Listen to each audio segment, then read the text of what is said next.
Hello guys, let's begin with the first chapter, Matter in Our Surroundings, in this video lecture series. A brief outline of this chapter is given here.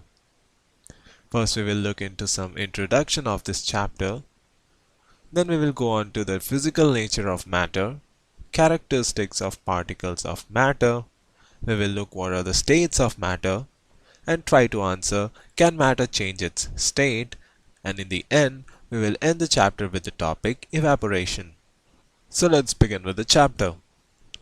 Our surroundings has a variety of things with different shapes, sizes and textures. Everything in this universe is made up of material which scientists have named matter. We also see as we look around that all the things occupy space, that is, volume, and it has mass. Modern day scientists have evolved two types of classification of matter based on their physical properties and chemical nature. In this chapter, we will see the physical classification of matter, its properties, the state in which it is present, and try to answer if matter can change states or not. So the first topic of this chapter is physical nature of matter. Matter is made up of particles. When salt or sugar is dissolved in water, it uniformly spreads throughout the water. These particles are very small. To prove this, we add a small amount of potassium permanganate in 100 ml of water. The color of water becomes pink. Now we take 10 ml of this water and add it to 90 ml of clean water. The color obtained now is fainter. Now we repeat this process and we see that the color becomes fainter and fainter. This means that the potassium permanganate particles were uniformly spread throughout the water. Moving forward, let's see the characteristics of particles of matter. Particles of matter have space between them. And how do we prove it? When salt or sugar is dissolved in water, particles of these gets accommodated in the spaces present between the other particles. This shows that there is space between particles of matter. Particles of matter are continuously moving. Particles possess kinetic energy, which is the energy that is associated with the movement of an object. Higher the temperature, higher is the kinetic energy as the speed of the object is higher at higher temperature. Particles of matter intermix on their own with each other. They do so by getting into the spaces between the particles. This intermixing of particles of two different types of matter on their own is called diffusion. Particles of matter attract each other. The particles of matter have force acting between them which keeps them together. The strength of this force of attraction varies from one kind of matter to another. Having seen the characteristics of properties of matter, now let's look at the states of matter. There are 5 states of matter. They are the solid state, the liquid state, the gaseous state, and there are 2 other states that will not be covered in this chapter. Those are the Bose-Einstein condensate and the plasma. So let's first see the solid state. These have definite shape, distinct boundaries, and fixed volumes. That is, they have negligible compressibility. Solids have a tendency to maintain their shape when subjected to outside force. Solids may break down under force, but it is difficult to change their shape, so they are rigid. The second one is the liquid state. Liquids have no fixed shape, but have fixed volume. They take up the shape of the container in which they are kept. Liquids flow and change shape, so they are not rigid but called fluid. Solids, liquids, and gases can diffuse in liquid. The rate of diffusion of liquid is more than that of solid because particles in liquid are loosely bounded and move freely and have greater space between each other. The third one is the gaseous state. gases are highly compressible as compared to solids and liquids. The LPG cylinders that we use in our home or the liquefied petroleum gas is compressed gas to such an extent that it gets converted into liquid, as suggested by its name, liquefied petroleum gas. Similarly, we also have CNG, that is the compressed natural gas, which is used in automobiles and also in industries. Due to high speed of particles and large space between them, gases show the property of diffusing very fast into other gases. In the gaseous state, the particles move about randomly at high speed. Due to this random movement, the particles hit each other and also the walls of the container. The pressure exerted by the gas is because of this force exerted by gas particles per unit area on the walls of the container. The picture here shows how the particles are arranged in solid, liquid, and gas. In solids, the particles are very densely packed. Hence their movement is very restricted. In liquids, the movement is little bit free as the force of attraction between these particles is little less compared to solids. But in gas, this force of attraction is very less and hence the particles can move easily. And hence these particles are very loosely bound to each other. Now the question arises, can matter change its state? We all know water exists in three different states, that is ice, liquid water and water vapor. Thus matter can exist in more than one form and hence can change its state. Now we need to know what is the effect of change of temperature on the state. On increasing the temperature of solids, the kinetic energy of particles increase. Due to the increase in kinetic energy, the particles start vibrating with greater speed. The energy supplied by heat overcomes the force of attraction between the particles.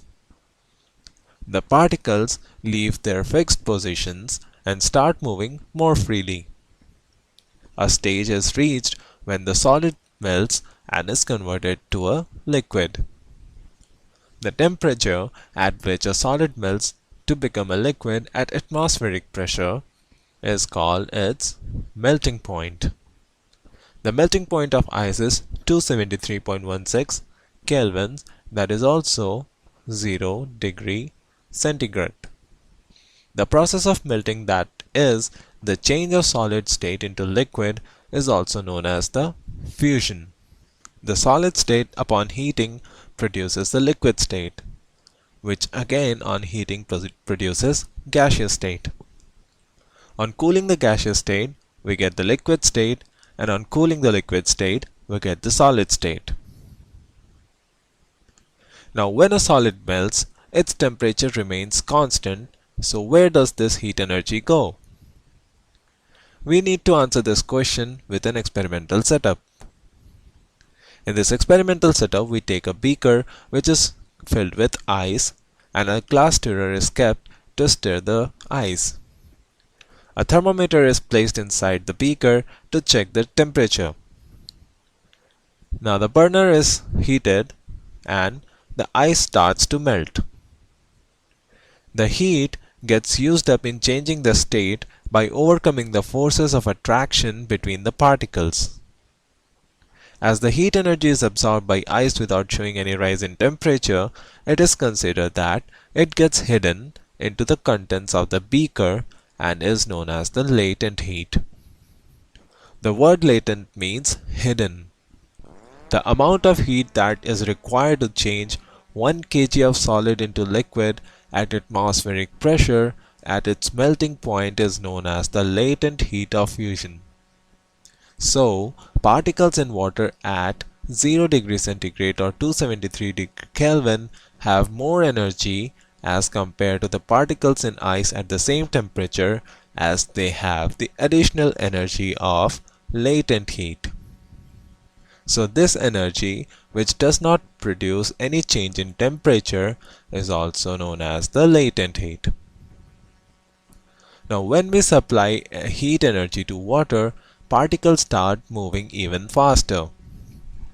At a certain temperature, a point is reached when the particles have enough energy to break free from the forces of attraction of each other. At this temperature, the liquid starts changing into gas. The temperature at which a liquid starts boiling at the atmospheric pressure is known as its boiling point. Boiling is a bulk phenomena. Particles from the bulk of liquid gain enough energy to change into vapor state.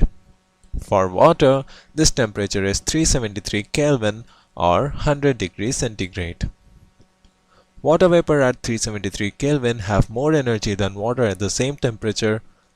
This is because the particles in the steam have absorbed extra energy in the form of latent heat of vaporization. Some matter directly change from solid state to gaseous state without changing into the liquid state. Example is the naphthalene balls that is used in home. We see that these balls disappear after some days.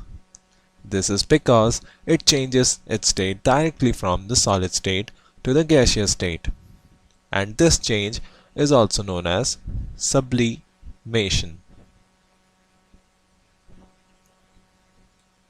Now, effect of change of pressure. We had earlier seen the effect of change of temperature on the states of matter. Change in pressure too can change the state of matter. Applying pressure and reducing temperature can liquefy gases. Increasing the pressure brings the particles of matter close together, increasing the force of attraction between them and causing change in state. Solid carbon dioxide, also known as dry ice, which is kept under a very high pressure, directly converts from solid state to gaseous state without changing into the liquid, and hence the name. Thus, we can say that pressure and temperature determine the state of a substance, whether it will be solid, liquid, or gas. This brings us to the last topic of this chapter, evaporation. Water, when left uncovered, slowly changes into vapor. Wet clothes dry up. What happens to water in above two examples? We know that particles of matter are always moving and are never at rest. At a given temperature in any gas, liquid, or solid, there are particles with different amounts of kinetic energy.